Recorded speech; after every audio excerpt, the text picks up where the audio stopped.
Ngayon naman pala mga kaisla, ang video natin ay papakita ko po namin sa inyo kung gaano kalalim yung sinisisid namin dito mga kaisla. Yan. Dito po kami sumisisid mga kaisla sa may mga damo-damo konti mga kaisla. Dito kung kaso nga lang yung sinisisid namin dito mga kaisla sobrang lalim. 10 feet to 11 feet mga kaisla. Kaya talagang masakit sa tainga yung sisid namin dito mga kaisla.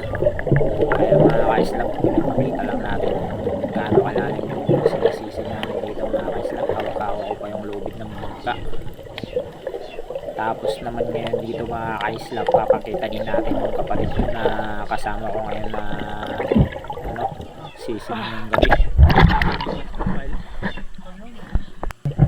Ayan. Pag titingnan nyo mga kaisla, sobrang lalim mga kaisla.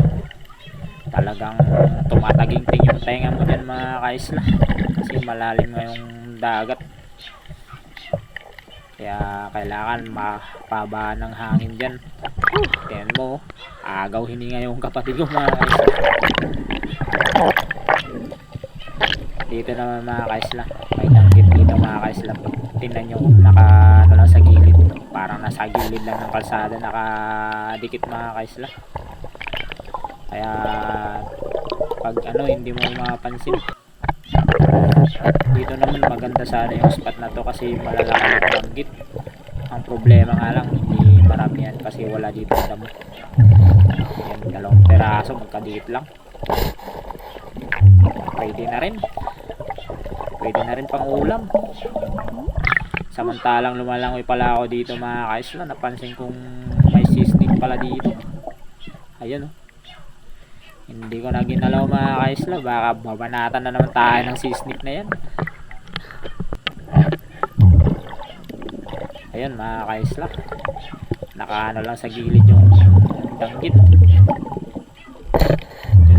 Hindi na nakagalaw yung danggit mga kaisla, gawa ng tinamaan sa bato.